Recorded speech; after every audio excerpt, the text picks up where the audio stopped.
Aloha, Cynthia Monteleone, coming from my backyard in Maui again to interview one of my favorite speed coaches in the whole world, Dale Upton. He is from Canada, and I am just really feel very special to know this individual and honored to have been the recipient of some of his knowledge, which he is going to grace us with and share with us today. So welcome, Dale. Aloha. Thanks Aloha to you. I for feel so joining me. humbled now. I feel so humbled. Well, we just were chatting that we met about 5 years ago when I was just turning 40. I was still pretty out of shape, and I had just finished breastfeeding my last child. So I was starting to coach the local track and field team, and you had come for a visit, and we just hit it off right away. And you very gently told me that the static stretching warm-up was not the way to go anymore, that dynamic was the way to go, and shared with me your dynamic warm-up, which I have now shared with the rest of the world. So I'm just really so grateful to you, and I love how you're always keeping up with the latest knowledge, and we can get into that. But why don't you tell everybody a little bit about who you are and some of the coaching you've done? So I got involved quite a few years ago when my daughter was in the elementary school, and the teacher said, "Does anybody know anything about track?" So I kind of jumped in. And in Saskatchewan, where I live, we have about 4,000 elementary school athletes that run in relays. So it's Wow. intense. It's a great beginning for a lot of these athletes. So I always wanted to learn. So I went to some really good conferences like with Tom Tellez and Dan Path and Gary Winkler, some of the top people in the world. I've always wanted to learn, so I kept on learning.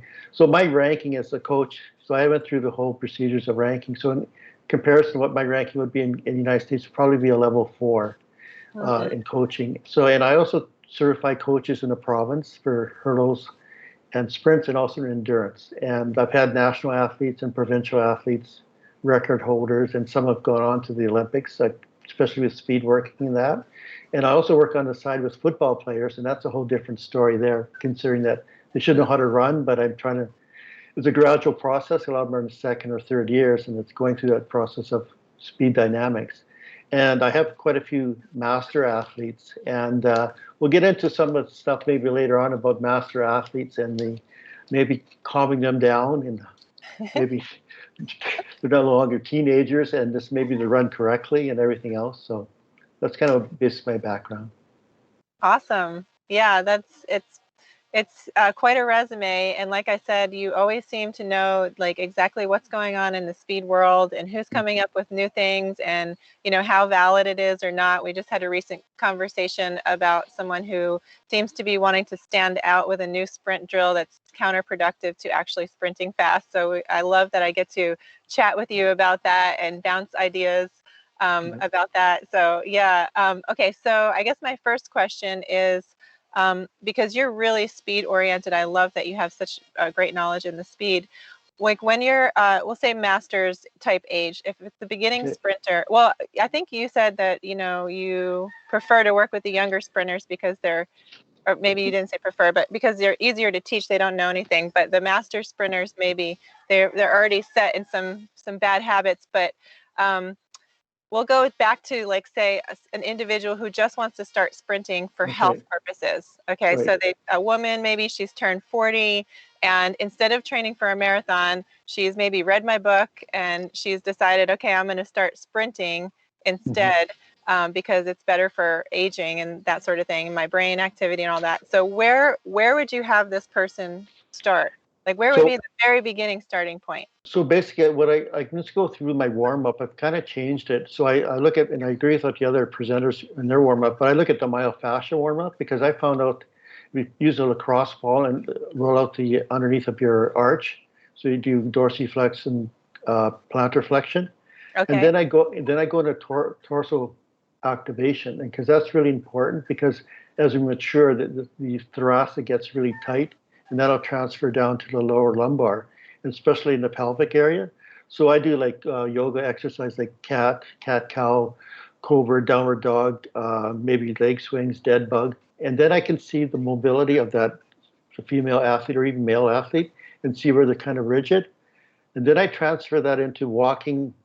I'll come walking, series of walking A's, and then I can see how their muscles align, especially if you're doing like a stance leg. You're standing on one leg and the other leg is up in like a running position, and I Mm-hmm. can see if their activation is, if they're moving, like there seems to be a wind in the building, but there isn't, and they're Uh-huh. wobbling back and forth. So I know where to start maybe to work on that athlete. So I work So more the on. walking A, they're just for the if anybody doesn't Okay. know, the A skip, you bring your knee up on one Yeah. side, and then you're dorsiflexing your foot, and then you're going to Exactly. snap it down if you're skipping. But if you're just walking, you just have them place it back down. Is that right? Yes. But I look for how they engage that stance leg, which is the straight leg. So are they Mm-hmm. using the glute muscles all the way down to the foundation of their foot? So it's kind of a good review. And I go like a 360. I walk around the athlete. So Nice. a lot of coaches maybe just want to do the posterior side or even the lateral side, but it's Mm-hmm. good to see where maybe how their foot is placed. Another really good drill I'd use sometimes. So you're doing the walking A's, but I get them to walk backwards then and Aha. see. And that's a hard drill because it also stretches the hamstrings. So I Okay. can see also the hip mobility. And I look where their hip is placed corresponding to how they walk Do you backwards. So do you find that certain people are, or most people, I should say, are tighter or out of balance on one side rather than the other? oh yeah, because we have a strong. I kind of think we have a power side and an agility side, and sometimes as a coach you got to figure that out. Mm-hmm. Especially as I call them mature athletes, because masters means that you're almost in the walker, but we're not. We're Yeah, when I use certainly that, not. we're mature athletes. Yes. So I Okay. use that term, and everybody feels happy then, like it or not. Anyways, Yeah, but uh, yeah, you have a great. I have to say, I love your language. With your coaching language is beautiful because you're always you do the coaching sandwich, which I love, which is compliments and then offer the criticism and then compliment again. And that's it's so positive and reinforcing. So I appreciate that about you as well. The regarding the one side or the other, do you think it corresponds to like right-handedness or left-handedness or not necessarily? well, I think it does. So the right hand, you could be right-handed on the whole right side could be power, right? And that's with me. That's where I did most of my injuries is on the right side, Mm-hmm. like Achilles rips and bicep tears and stuff like that. So you have to watch that too. And I'm just getting, maybe I'm talking forward here, but with these new mature athletes, develop a team. Okay, you need a good massage therapist. You need a Uh-huh. really good physiotherapist, and not everybody's equal. And what I sometimes go with the physio, especially, I go with the appointment, the first one. If I see something out of balance and I see it, I go to them. I just don't want to send an email. Can you see this person? So I go and talk it through, especially as there's that imbalance, and they can get corrected. And the other thing I kind of rambling on here, but a massage therapist, sometimes we go to a massage therapist, but I asked them, well, what did they say? And they said, never said anything. Well, you kind of have to ask questions like, where are my tights? Because as coaches, then we know how to maybe work on maybe a hamstring or the quad muscles, right?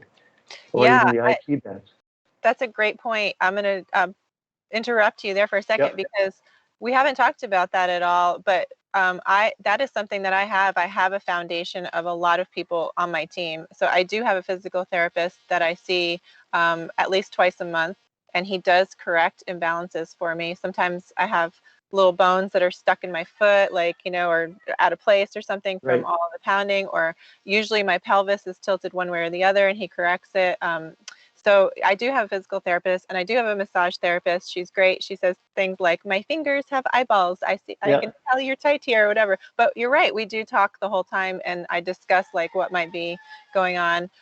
And yeah, and I also have my strength coach, Hmm. and I have my running coach. So yeah, there is a whole team. That's a great point. So yeah, so massage therapy for sure. That's for fascial movement. Yeah, or Exactly. Yeah. lymphatic And flow as that's well, or well, the fashion was, as we probably discussed before, that's a whole new area. Like 10 years ago or 15 years, I can't remember. I went to a conference with Dan Path, and he was considered, well, this far out thinking, what's myofascia have to do with any of the muscles? And now you consider it has everything to do. Your fascia is tight. It's going to translate to all your movements in your movement patterns, right? When you run. So, Mhm. Well, for sprinting, do you find that one can overdo things like yoga? Like I know we have a very short segment of yoga and we're constantly dynamically moving. We're not holding a pose for like 20 seconds or a minute or anything like that. It's like a 5-second max hold.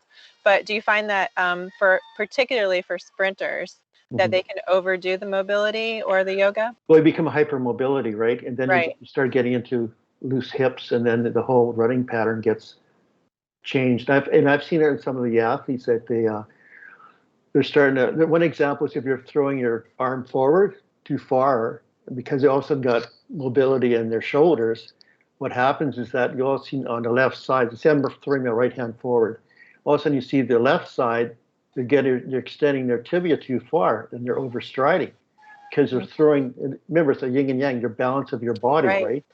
So I've seen that too because they maybe did too much yoga, and all of a sudden they get the thoracic and their shoulder mobility increases in something new, and all of a sudden they come to a practice and they're, what are you doing? You're going to get shin splints because you're going to get a ripped hamstring. So. I actually have seen a trend towards some of the elite 200, 400 runners who are doing yoga all the time, and they're doing and I'm like, oh, like to me, like the explosiveness that you need with the like the rubber band effect. So you actually need a little bit of that tension, right, to pop that explosiveness. Like, so I feel like if you keep stretching and stretching and stretching, and then you're, like you said, hypermobile, then maybe you're not getting that pop. Is that something that you've seen or try to do with your athletes? Is like keep that explosiveness? Well, yeah, because then you're almost sticking too much sometimes. Like I always equate to push your knee down into the ground, and sometimes what they do is that they do the reverse because you have the increased mobility in their hip. They're lifting their knee up too high, and they're losing that power. Once again, they're overstriding because they're falling forward, right? So I've noticed that too. So when they're overstriding, as their arms maybe going up too far as well? No, up too far, but also extending too far. Extending too far out. Yeah, so they're reaching, and all of a sudden remember, it has to be a balance on the right side to the left side. So your body's trying to get that equilibrium, and all of a sudden you overstride. Good point. So where would you have your athletes put their hands? Let's start with their hands or their arms. Like, and maybe try to describe in case anyone's just listening to the podcast. Well, it's the same thing. It's almost as high to your chin, then back down. So, and it's about exactly what you're doing there. So, and what you have to get is kind of almost like a nice rhythm in your shoulders. So remember, when you drive your arm back, you get more power, right? So I always think about everything's connected with the myofascia. So if you're doing something on the wrong side, it'll correspond to the left. Let's say the left side, you're doing something wrong, then the right side will happen. So you bring your arm up just like you've demonstrated in your other videos, like it's up by I usually try to have my fingertips next to my eyeballs. Yeah, and then you bring it back down. Right, and then bring it back down with an elbow drive, like I'm hitting someone behind me. Exactly. Yeah. And that's what you want to do. And that's where you get, remember the backswing, in my opinion, that's where you get some of your power too. That's true. I actually had a really great, there was a 200-meter coach. Well, he's a head coach as well, but his sons were great at the 200 meters. And he was from a different school, and he was at my last track meet when I was running against the young gal in high school. And he said, when I was doing my starts, he said, I noticed that your left arm is not driving back as hard as your right on your start. So when you're going through the curve, try to drive that a little harder. And that was the cue he gave me, which I love that there's so many different coaches that have different cues. Because like maybe they see something pattern that another coach hasn't or something like that, or you know what I mean? It's like, it's great to have a bunch of different eyes on you. I think I'm always open-minded to that. But so I did that, and I felt the power coming from driving that a little, because I guess on the curve you tend to to be a little short with that because you're leaning a little bit, right? So I really, really concentrated on that arm, and I felt like I had a little bit better start, which, ended up in a master's PR. So I can't complain about that. And the other trick of running 200, especially indoors, you just drop your chin. Drop your chin. Okay. Yeah, and your body, sometimes you try to angle too much, and then the centrifugal force. Right. Because we do a lot of indoor running because of our lovely winters we have. So we're basically 7 months a year indoors, and that's how you develop that good 200-meter times.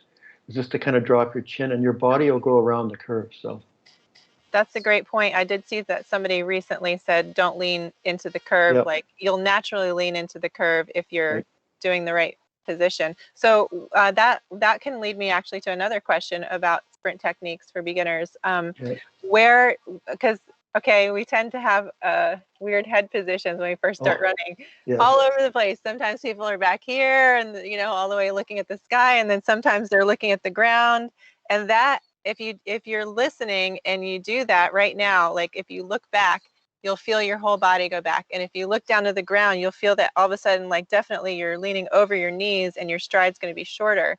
right. So what would be the ideal head position for someone who's starting? Well, I always keep your chin neutral, so level. So if you're tilting your back, you're not going to get more air through your nose. I don't care what anybody says. And I tell them that too. What are you doing? You're not getting more intake. You're not a jet plane. So I love it. so yeah, keep your chin neutral because it's a heavy object, right? If you're leaning forward, like you said, that's a huge mass.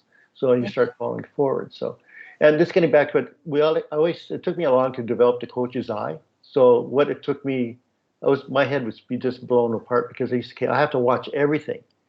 But when you start off as a coach, especially a master athlete, you can just watch from the foundations and how they strike their foot. So if there's any leg swings or that, then you can tell their pelvis is out of whack. So one thing I think I should maybe mention about the master or mature athletes is that start off slow and just kind of build them into the process of running and get them to think more or less body awareness, like where their body is in the whole space of things, because that's sometimes a difficult thing to do for the mature athlete, right? Have you Yeah, seen that? well, it's been years of, sitting at a desk or, doing other types of work. And, our bodies, as my physical therapist says, our bodies hold stress patterns. So Yes. my stress pattern is actually down, my right shoulder down, and curled a little bit. Like, Okay. so he says, like, whenever, if I'm maybe even during sleep or something like that, but whenever I'm having like stress, like I'm thinking Mhm. about stuff or energy is going, that's how I curl. And so he has Mhm. to correct that all the time. So we have stress patterns that we naturally do. I think people who sit at desks all day tend to have like sciatica type issues and that sort of thing. So, I have another friend who her lower body is really weak. And Mhm. so she really needs a lot of strengthening of her hips and her quads and everything. Her upper body is very strong, so it's kind of imbalanced. So like same thing when I look at how they're running. Well, actually, it's not even the running yet, right? So they Yeah. should just start with a dynamic warm up. What do you think? Yeah, I agree with you, because then you can look at the anterior tilt, because a lot of females, because their anterior tilts, so your pelvis tilt forward, right? And trying to correct that so it's in neutral position, because when you start tilting it, then your stride pattern changes and everything. So once again, it's walking around the athlete and just making sure that they're go slow, and then you start building up that cadence, right? And Mm-hmm. making sure and I always think when you first start off, like you're doing sprinting, make sure you're pushing backwards for the first acceleration phase. It's like 4 to 5 strides. Right. Then you start running tall. And a lot of people tall, that means, well, everything has to line up in a perfect position, right? And we know that too, right? And have you seen Right. that in some of your runners, like especially the females, the pelvic tilt? Yes. Yes. And how do you correct that then? Uh, Just because they'll, just tell them to correct it, or are there certain well, you know what exercises you you can have do them is do or there's a lot drills? of really good drills you can do. It's like put their hands on their hips and basically go slow motion and start building up the speed so they can fill their hips, right? And then you Mm-hmm. can make sure they're neutral, or you can use a stick Ah, drill where the stick is across your shoulders. So uh-huh. then everything That's has to great. be lined up, and then you build up, put it up above your head, the stick, and Mm-hmm. start running. So you're running nice and tall, and you can tell right away as soon as the pelvis is neutral or if it's tilted. So That's those are great. really good drills to work with. Yes, I agree. Those are fantastic. Yeah, okay. So, and then at that point, they're also making sure their fascia is anything else with the fascia besides the little bits of yoga and Well, the big the what I ball under the foot, and then anything else you use for? so I started this maybe about 5 years ago. They do a light rollout with a roller. So they come in, they roll out like just on their legs. So the trick with rolling out, and people have a misconception about this. They use the same pressure back and forth.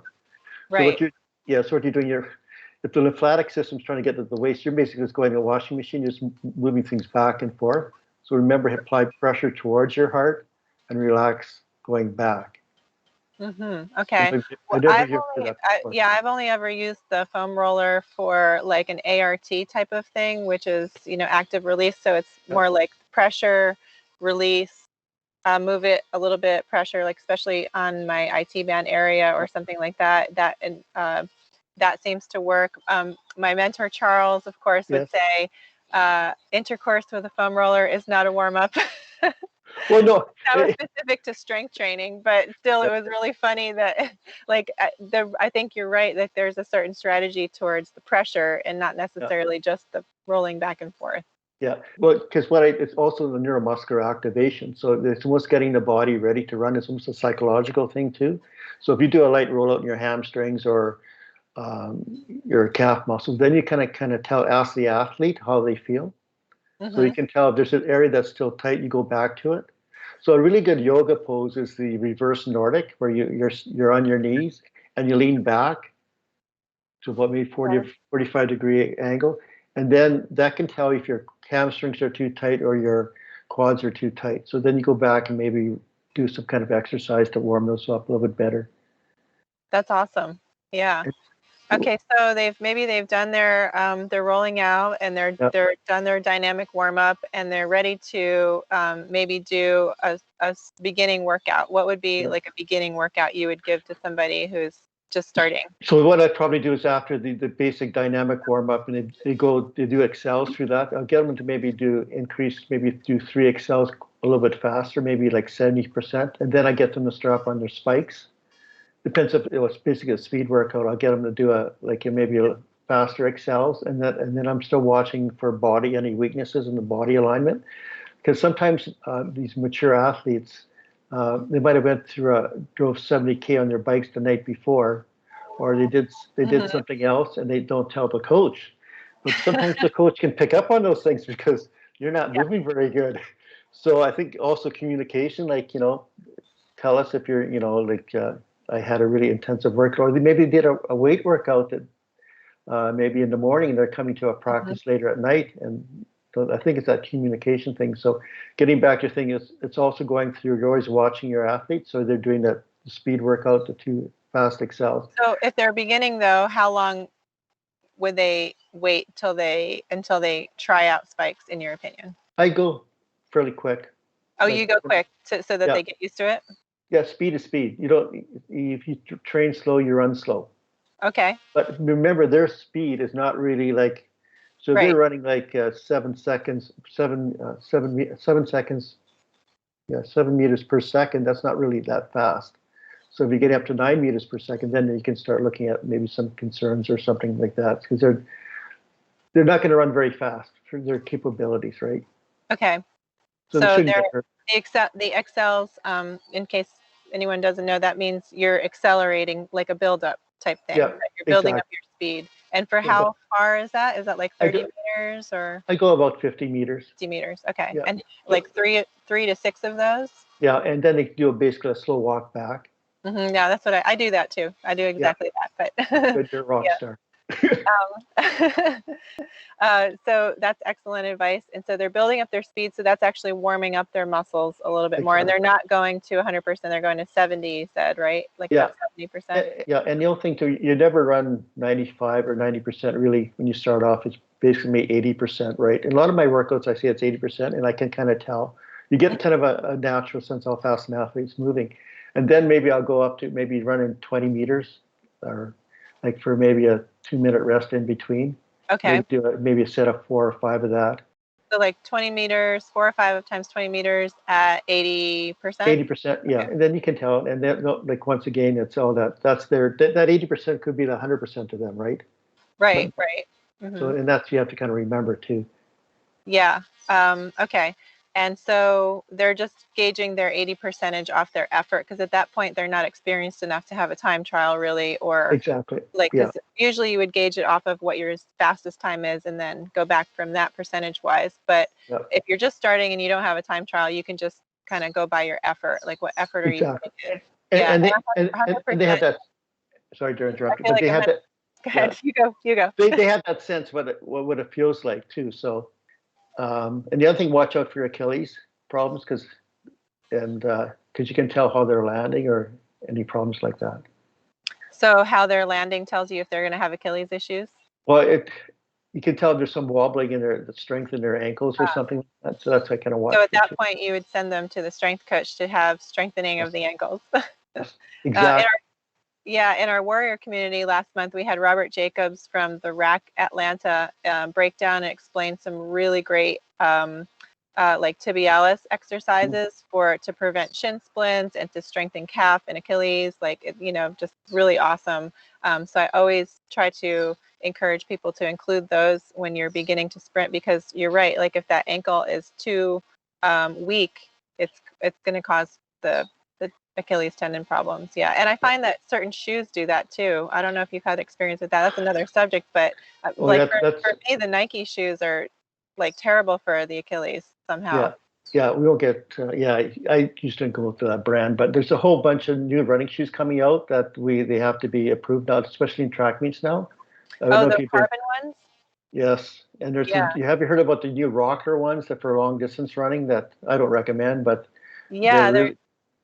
are they legal or not legal? I couldn't get I'm not, they haven't come out with anything yet, but Okay, their efficiency is improved. So it means right. in efficiency, I had one 10K runner. He dropped 15 seconds off each K. Wow. That's Yes. pretty amazing. Yeah, and Yeah. he runs at a fairly good clip now, but that's long distance runners. That's Well, I did see that one master sprinter just tried out some new Nike spikes that have a pocket, an air pocket that force you on the balls of your feet. So yeah. that's kind of interesting. He said it was okay, like pretty good. So yeah, we'll have to Whoops. keep talking about that. But beginning sprinters, I usually put them in Sauconys because they have a Oh yeah, I love those. Yeah, little more cushion in the back. They're not yeah, quite as rigid. They have a little more flex in the middle because I find that when they have the hard plate, it really puts a lot of pressure on the Achilles because it's like propelling forward. yeah, So I try to keep them in a little bit more supportive while at the same time strengthening their feet through either strength training exercises or walking in sand or things that are, walking barefoot. I yeah. think the last guy I interviewed, John McDowell, he recommends walking around in a barefoot type shoe to strengthen the feet, because really that's where, right, we're starting the kinetic chain there, Yeah. how they're landing, and then it goes all the way up the posterior. So yeah, definitely important. So at the end of a practice, I call them run backs. So they take their shoes off and they do light run backs. And then, because it's once again getting that foot to kind of expand a bit after, especially if you're doing a hard sprint Mhm. practice. And it seems to work, and they love it because they can start feeling gripping their feet are gripping the turf. So that's what I do after a fairly good That's really workout. cool. We usually take our shoes off and do toe walks and duck Oh walks yes, for a yes, cool down. Do yeah. you do any other kind of cool down for your sprinters? I haven't touched on this with anyone Um, yet, because people ask me this all the time. How do you cool down? And I'm like, well, I'm not a miler. We just walk. So, because I am really anti developing slow twitch at any means, like by any time possible. Like I don't want that slow twitch to develop. So what that means for those listening is that if you continuously run slow, your muscle fibers will remember that you exactly. know how to run slow, and you'll Yeah. actually change the muscle fiber type to a slower muscle fiber. So I don't even have my sprinters do a jog warm up. Like I see track teams come out to the track and they have their sprinters doing a 2-lap jogging warm up, and It's I'm like, pointless. oh boy. Like Well, okay. to just get to that point, Yeah, about 10, let's hear what you have to say about so that. 10 years ago, I went to a course and they said, what are these people running around for, like, for 2 laps? Because basically you're running at 20%. And your form, you look like a dinosaur person running around. There's no, like, if you're going to train biomechanically sound, right? And then what I did is I do dynamic warm up, then I go into sprints. Through the dynamic warm up, you're going to warm up your muscles anyways, and you're already activating everything. And even if the torso activities I do, the same thing. You're getting ready to perform, right? So I Right. don't believe in Yes, that. and I actually learned that from you as well. We do the several build-ups within our warm-up, like in the beginning, the middle, and then the accelerations at the end. Right. Yeah, instead of, doing the dinosaur jog for 2 laps.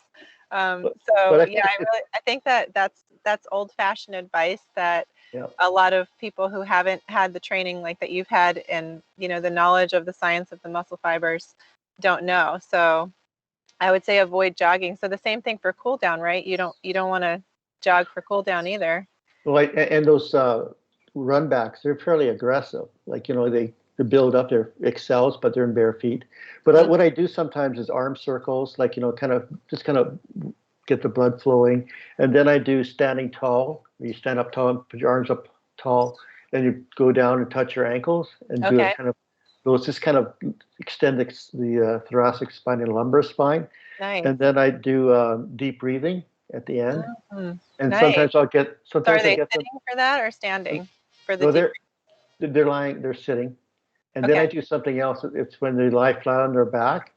And if sometimes you have a curvature in your back, you can put your hands right underneath the base where your lumbar, L4, L5 is. Mm-hmm. So what you want to do, you want to close that space off. So get them to push their belly buttons down, and especially for anterior tilt, so it goes back to a neutral Wow. space. And I do that for 5 times, and they get the sense of that whole core activation. So Mm-hmm. that's usually how I end a practice. Oh, I'm going to start incorporating that. Thank you. I love But that. it's a good way to correct it, because if they have any anterior tilt that I didn't catch, it'll start reprogramming that where the pelvis is. Definitely. Okay, so when they're starting from the line, so do you have your sprinters who maybe aren't familiar with blocks yet or don't have access to blocks do 3-point starts, or are they just starting leaning? Well, I do 2-point stance. Okay. So like in a kind of a falling stance, like the power leg is forward, and then your back foot, or your left foot is, if you're doing the right side, your left toe is behind the right heel of your foot, and you kind of lean over and you Okay. push forward. So it's a 2-point stance. And I Okay. do that, and I see the activation And on the that. falling start. Exactly. Then I Okay. can see where they propel themselves in that angle. So remember, don't fall if you're pushing up at 45-degree angle, you have to go see a plastic surgeon because you'll be falling flat on your face. So you have to come out at least 70 degrees. Okay. Yeah, All and right. then I go to a 3-point stance and get them to feel the power of that. And then I'll go to, before I even go to the blocks, I'll go to a 4-point stance and just kind of watch. So I get them to hold the 4-point stance. They'll get the sense, because a lot of people aren't strong enough on their fingers. I've really noticed that. So Mm-hmm. get the sense of, they have to hold themselves, especially in our stars, hold you for about 2 seconds, and you're starting to shake a lot. So that's a good way to Yeah. get that I positioning. I started going from the triangle to a little more flatter because Okay, yeah. I was one of those people. Like I still wasn't. I think I have like I've always had wrist issues. I got to work on Okay. strengthening my wrists more. And then I did do something to my wrist carrying a couch a couple of years ago. So Excellent. so I have to go a little flatter on the ground Okay, when I which with is my okay. yeah. But I still try to get that weight leaning forward, which I guess is something that we should point out, is that with the falling start or the 3-point start, your weight should always be kind of like leaning forward, right, on the balls of your Exactly. feet. Yeah. And so the falling start what I found out too is if they're to grab their back leg, back where the heel is, and hold on to it, so they get a sense of pushing off the back leg. A lot of times they push off the front leg, but the back leg is floating in air. Like you could almost tell there's no activation, no pushing. You got to push it, maybe a 60-40 split. And I started doing that with my mature athletes, and that's the first time I felt my back foot engage Mm-hmm. on a 3-point stance. And I sometimes I'll do that with the football players too. And it really works. So you just kind of grab where the heel is and just kind of put some pressure on it. Okay. And then it's an activation thing. You don't have to press really hard. It's just that kinetic chain, right? Okay. That's pretty interesting. Yeah, I haven't heard that before. That makes total sense to me. Yeah. And then when they're say they're in a 2-point or 3-point start, what's your cue for the arm action on the start? Well, it's all about a big drive, the bigger arm action. So you got to think you're coming out power, right? So you got to have you got to bring the arm up and kind of. Yeah. So say if your left foot is forward and your right foot's back. So you just you drive your arm up. Yes. So Left because arm. yeah, Left, so you kind of what's going on here. So you kind of reach out, make sure, and then you bring it back. So make sure what happens a lot of times, you're driving the front arm really good, but the back, you're coming through your stride again. Then you forget to use what happens to the other arm. They forget. So Mm-hmm. remember, it has to be a common both sides. You're using both arms. You got to drive both arms to keep on going. So it's at the acceleration phase, right? Or the drive phase, you might call it. Right. So you got to drive those arms out so you get that. Remember, it's especially on shorter distances, maybe 10 meters, right? You got to have that really powerful push. It's acceleration phase, right? Right. Okay. So powerful arm drive. So like big arms. So they're Yeah. splitting. They're splitting Yes, their arms. split. Exactly. And then what about head to elbow? Where is that going to be on the first? Is there any kind of cue for that? So no, I always look for a full extension on the back leg, and then your torso and your spine should be lined up. I don't believe in the hunchback. Right. You know, some sprinters come out really, I can't remember the guy's name, but they come out really all hunched back. But then you have to start opening up. So a good cue might be opening up your chest to the, you know, when you're going forward. But Mm-hmm. your spine and everything has to be lined up correctly, right? And Right. that's a good cue. Then you can tell where the power output. So the other thing is But not standing straight up. I think a lot of beginners stand straight up out of it, right? because their head, You want to think about it like going on an a diagonal angle. yeah, about 70 degrees. They kind of recommend, or 60. Because what happens when you pop your head up? I think I know somebody in Maui that does that quite a bit. They pop their head up right away. They want to see where they're going. Yep. So so remember, that's a massive weight. So you can't. Then your whole body comes almost. Then your hips start falling too. Eh? So keep everything in line. Not ideal. No. That same person also does not take a powerful second step. Yeah. So that I'm working on that. My first step has improved greatly with my drive and everything, and then my second one is like boom, like what plop. you could try, It's like a plop. what you could try is getting somebody to hold your back foot. To engage, especially in the blocks. A lot of times there's a spacing between the blocks. Let's say if I'm a right dominant, the right block is up forward and the back, the left leg's left block is back. Make sure the heel's against the pad. Right. Of the block. And pushing with the hips on the blocks, and not stepping out with your feet. I think a lot of beginners do that when they graduate to blocks. Okay, and then also, you know what I haven't done that I'd like to incorporate this year that other people can incorporate, beginning sprinters, is doing some band work with like a fence or something like that, where you have the resistance and then you're driving your knee in that action with that, holding the band against a fence. You know what I'm talking about, right? Yep. See that visual? Yeah. Hopefully, if you're listening to this, we'll either do a video or you can kind of look up band resistance fence sprinting or something like that, and you can see the drill that we're talking about, because that mimics that drive phase. So anything with resistance, I think that mimics that drive phase will be really helpful. I'm glad you brought that up, because I think that's one of the, for mature athletes, that's one of the best drills to work in that this bicycle motion. So you put a band around your ankle and like tie it, and then tie it, could be even a surgical cord to the fence, and step out. Have your hand on a chair for balance. So if you're doing, say, right leg, put the band on your right leg and support yourself on the left, and doing that cycling motion. So you're pulling the ground. So, and what I do is I grab sometimes if they don't get I call it the crushing the can in between your hamstring and your calf muscle. So you can grab their leg and bring them around the cycling motion correctly. And it's amazing that as soon as you do that, their whole body lifts up, and that's what you want, right? You want lifting that body to power. Then what I do is I switch them around, so they still have the band, so they're facing, let's say, facing the fence, and then they have to bring their legs straight down and paw the ground. For the opposite action. Exactly, and that works so well. Like, I'm glad you brought that. I've been doing that. That'll cause some good burning action too. Like your muscles are burned in the right places because you're using all those little small muscles too, in addition to the large hamstring and quad. But it's interesting because then you're working on the stabilization muscles, and I saw that when you do the cycling one. It's amazing that I felt that. I had one person say, "I felt my hamstrings are like, you've been with me for a year now. Like, how come you start?" Where have I been and where have you been? Like, you just show up or what? Out of body experience here or what? But the other one I like, one of your other speakers talked about sled drills. pulling Yes. the sled. Pushing So the what sled or pulling? I pull it. So I put the band around their hips, not on their shoulders, because that changes the angle. Okay. Uh, so when I use the pull sled, I go really slow. So Mhm. they're about 50% of their body weight. So Okay. they're basically walking at 70% and they're going slow motion. And then I can see where the position of the foot is compared to where the hip is.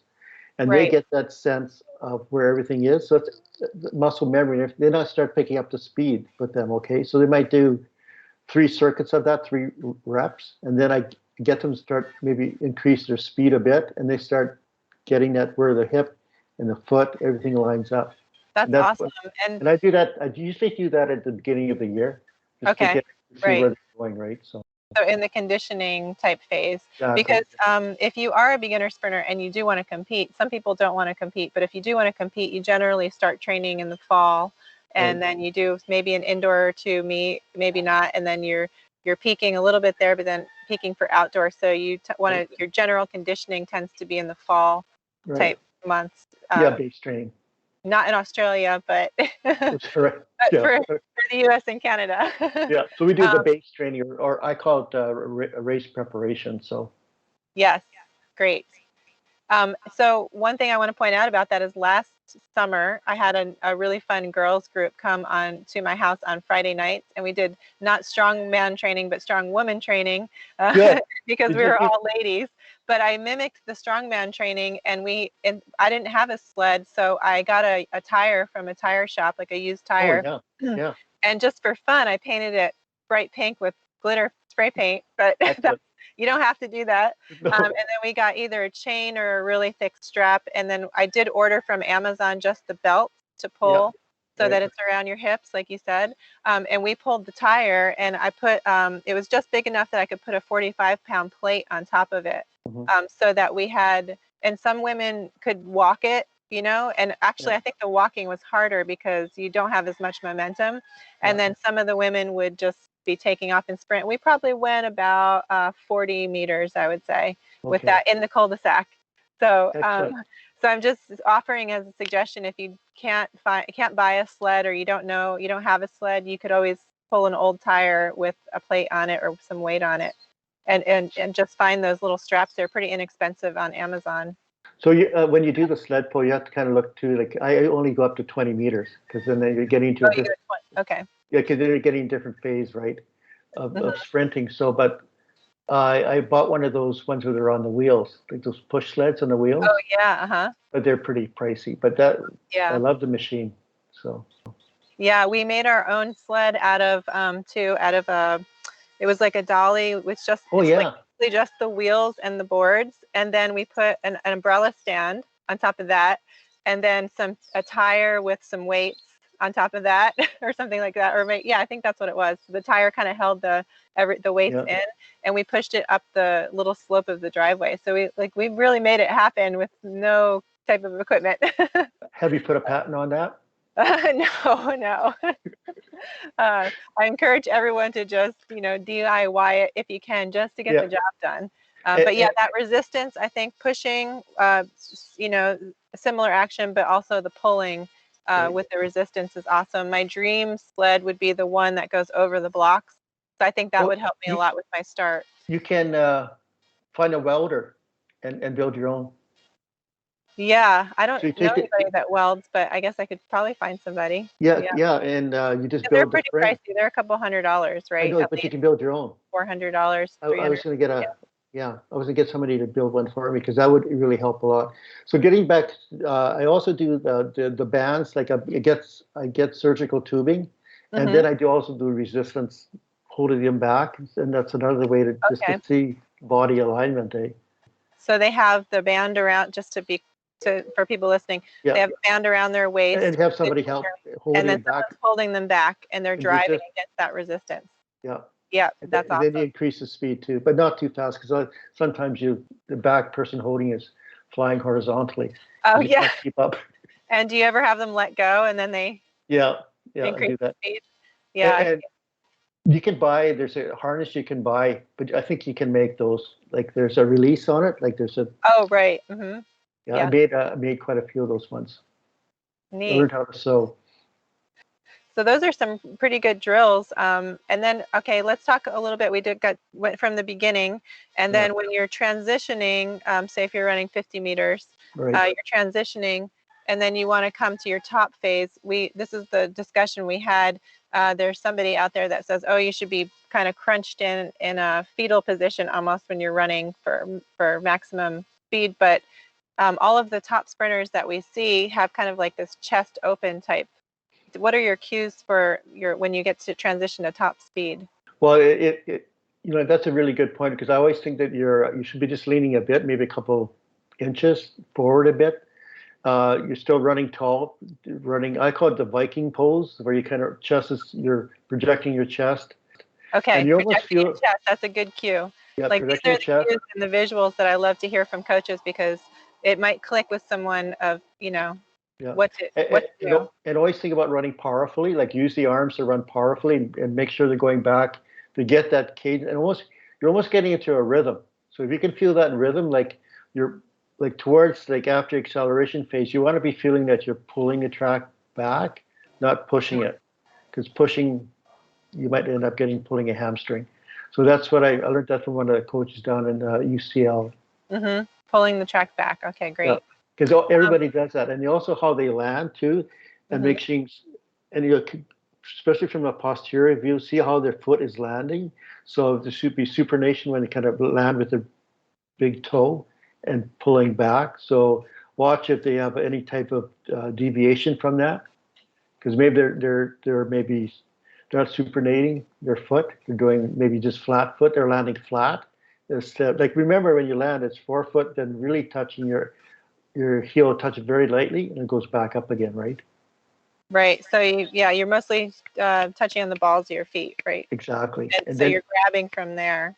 Yeah. And my favorite drill for that is the claw drill on the Yes. side, where you hold on the side of the fence. And I have that up in my warrior community. I don't have it on my public YouTube this month, but it's like you're just kind of doing that cycling motion, and not it's like you're doing the grabbing, like you said. Yeah. Like you're the grabbing motion. You're pulling the turf with your toes.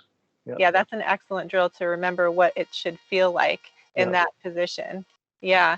Okay. And so, what about breathing? Do you have any breathing cues? Well, I think you and I are probably different. I just basically, I say just relax the mouth too, because you can tell facial. As soon as you start tightening up the jawbone, then your traps become tight, and then basically I call it the lost neck syndrome, and then your head comes right there. So I think, because I know Hussein Bolt, his coach had rolled a piece of paper, put it in his mouth, because he always used to clench his mouth when he ran. Oh. So that's where you see him is nice and loose, and if you can see nice and loose in the jaw. Yeah. And I think you believe in nose breathing, and I've never heard of that before. So I think not all the way in through the nose, out through the mouth. Yeah. It's particularly for the 400, it's because it's more important, because it helps you become more efficient with your muscles. But the 200, it definitely is working more. The 100, when I run the 100, I hold my breath for longer, but I'm still doing the same type of rhythm where I'm kind of like inhaling through my nose as much as I can, and then I'm holding it, and then I'm really exhaling and powering out of that exhale. So that's called the Valslavic maneuver. Valslavic, so it's internal pressure. It's almost like a booster. You breathe, you just go. Yeah. So, and then it has all kinds of nervous system functions. Yeah. So that I definitely am a big fan of the in through the nose, out through the mouth, and trying to go out through the mouth as long as possible before taking that next inhale. And then having, the explosiveness with the breathing. So like you said, with the rhythm, I try to practice that rhythm while I'm training, so that in the race I can get that. But at the end of my 200 this season, I was told that just the last couple meters, I did the eat. So I still do it too. And we're always work in progress. So just for all those beginning sprinters out there, it's always a work in progress. You're never going to have it perfect. Race day is never going to be perfect. You just go with the flow. Even practice days are never going to be perfect. It could be raining, it could be windy, and you just go with it, and you just do the best that you can, and you just try to execute the same patterns and what you were taught and your form. So a lot of times when you get tired, right? You have to just remember that you got to stick to your form. So I know you're a big fan of cutting runners off if their form starts to deteriorate. Do you want to talk about that for a second? Well, yeah, because basically you're gonna get that individual that's gonna train it, right, have an injury because they're biomechanically not running sound, or there could be a pre-existing injury they never told you about, and they're gonna train. And unfortunately, master athletes do that a lot. They train. I might have a little tweak and you can tell how their cadence is. I have a really small group, so I only have to coach a certain amount because you can only watch so many people. And I had a runner that I could tell he's kind of was underperforming, but he told me, yeah. So I went up to him like, "How do you feel?" Well, I have a bit of a hamstring issue, and he said, Why did you have it?" Well, I did a really heavy leg day, and I tried some new exercises. So I shut him down because basically, if he kept on going, he would have pulled his hamstring. He would have been out for another 4 months at least, if not longer. So I guess being a Right, good, because when you're doing a heavy leg day, you need a couple of days for your nervous system even to replenish. yeah, So they can't. And sprinting is pretty tough on the nervous system. So you have to remember that that's the type of energy system that you're tapping into, and it's because it's intense work. So I like, for instance, for me, I had to start planning my strength training days a little differently. I used to do lower body on Monday, but since I started running Tuesday morning with my coach, I switched it and I did upper body on Monday afternoon or Monday kind of midday. And then I would do my sprinting Tuesday, and then I would do my lower body later that day, so that I had a Wednesday off, and then Thursday was my next running day. So I at least had a couple days before I had to tax my body again. So I had to kind of switch things around in order to get my 4 days of lifting in, but still be able to hit my times, because I wasn't hitting my times doing, lower body and then running. It just wasn't happening. And then if I can't hit my times, I'm not getting the correct rhythm down and that sort of thing. Yeah, so I kind of go with the 48 hours if it's a speed workout. So 48 hours until I do maybe another one. And I do 2 speed workouts a week. And the rest are called, I call them anaerobic power. Okay. It's more like the European style, because I use those terms because it equates to what the body is going through. Mm-hmm. I kind of use that more than anything else. So, and then lifting weights, the athletes I have, they probably only lift maybe 2 or 3 times, depends on the season, a week. When are they in the season, right? Yeah, so that's really important, because then they sometimes they overpower in the weight room. Right. So during competition phase, I taper down to like once a week, if that. Yes, that's what I do too. Sometimes not at all for a big championship. Maybe not for a week or two before. Okay. So that's a lot. We've covered a lot of information, but tell me what else you wanted to talk about. Anything else that you want to throw in there? I think the biggest thing is that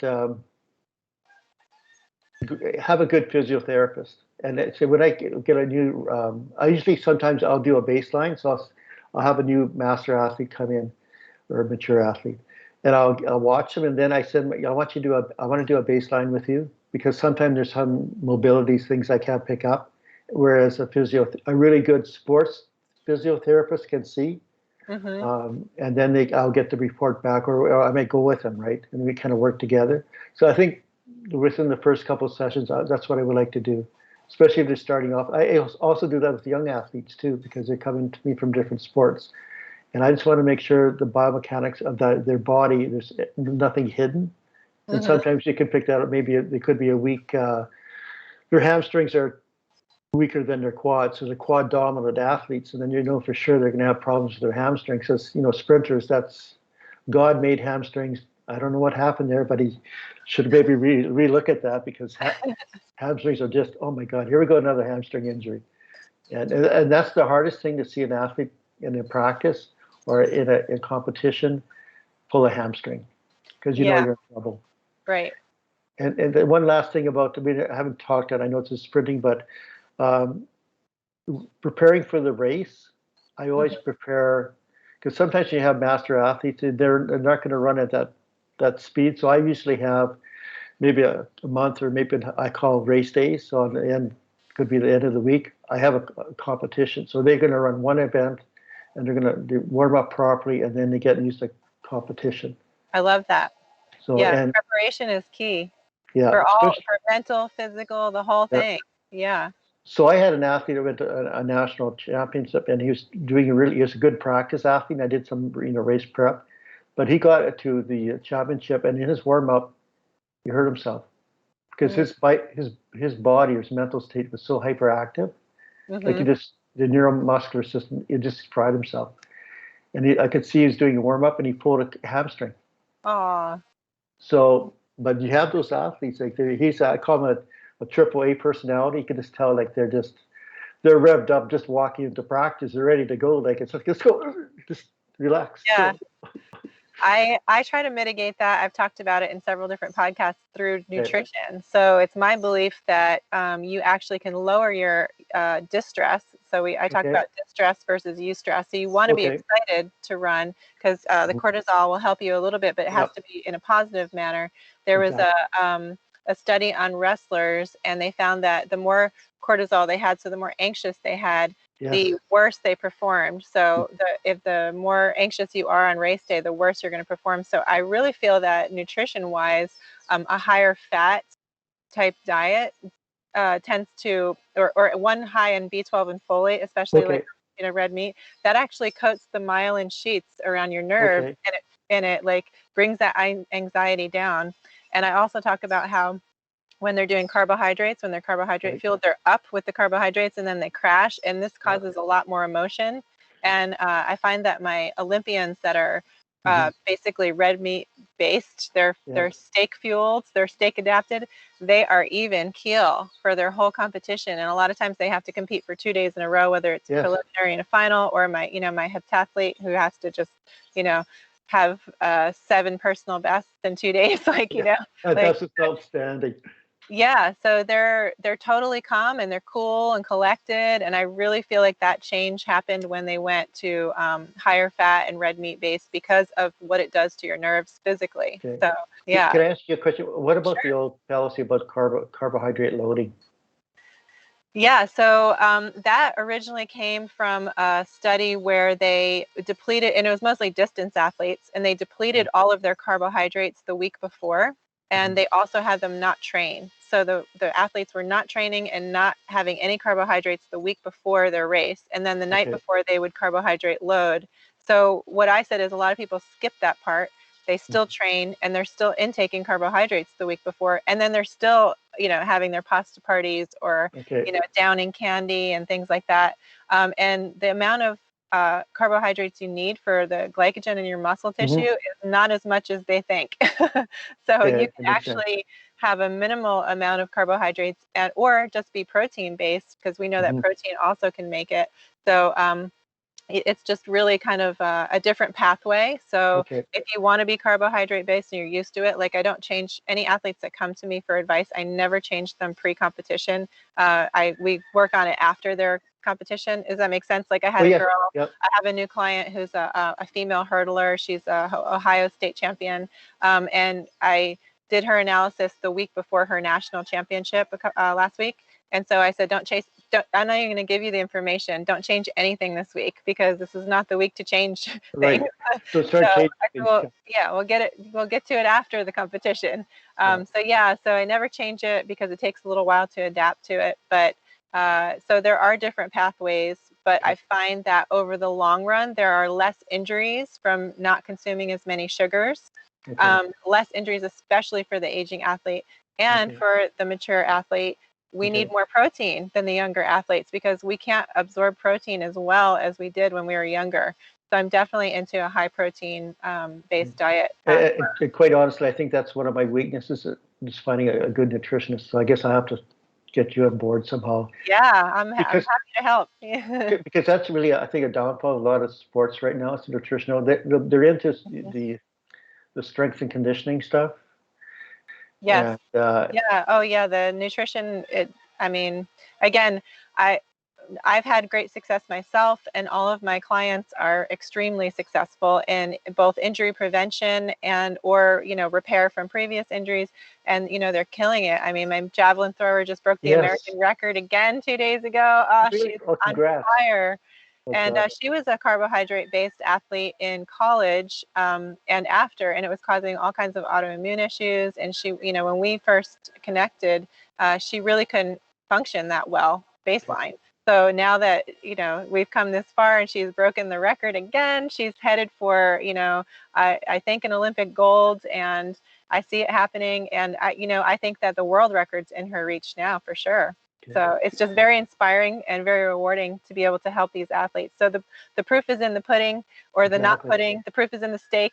So the results are there, is what I'm saying. The big thing is too. I was going to get back. One thing I want to talk to you about, the words we use.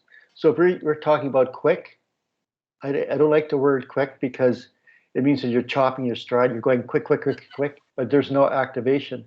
I rather use like words fast. And there's a whole thing about how the brain will, I went to a course a long time ago, I remember all of it, but the words we use, the brain really incorporates. Like I have athletes, I hope I can do this at this meet. And I'm saying, what does hope mean? You mean can you do it? And I think that's a big, with master athletes. Well, I hope I can run this time. Well, you're going to run it. And so it's that mental training is another aspect. Maybe you can talk about maybe another time too. Yes, that is also very important. But I love how you put a lot of emphasis today on the physical therapist. That reminds me that I should probably interview my physical therapist because he probably has a lot to share. And he's already agreed, several times before when I've mentioned it. So thank you for, for bringing that up and making sure that, everyone has a team. And we'll definitely keep in touch. We'll keep in touch. I guess there's some time. I don't know when, but we'll try. Oh, I can't wait to have you back. Yeah. Yeah, this COVID stuff is just crazy. Yeah, that's a whole other thing. Yeah, exactly. Okay, so I guess any parting words for our beginner athlete who wants to start sprinting? Just do it. Just go out and do it. Don't say I'm going to do it. Like a couch potato. I'm going to go and train. Make a plan. Make the plan to go out and find a good coach. Do some interviewing. Like see if there's a compatibility. And with the two people I've coached, I honestly sometimes I've turned people away because I could just tell that the group dynamics, it would be more of a hindrance. And that doesn't matter what age. They could be young athletes to mature athletes.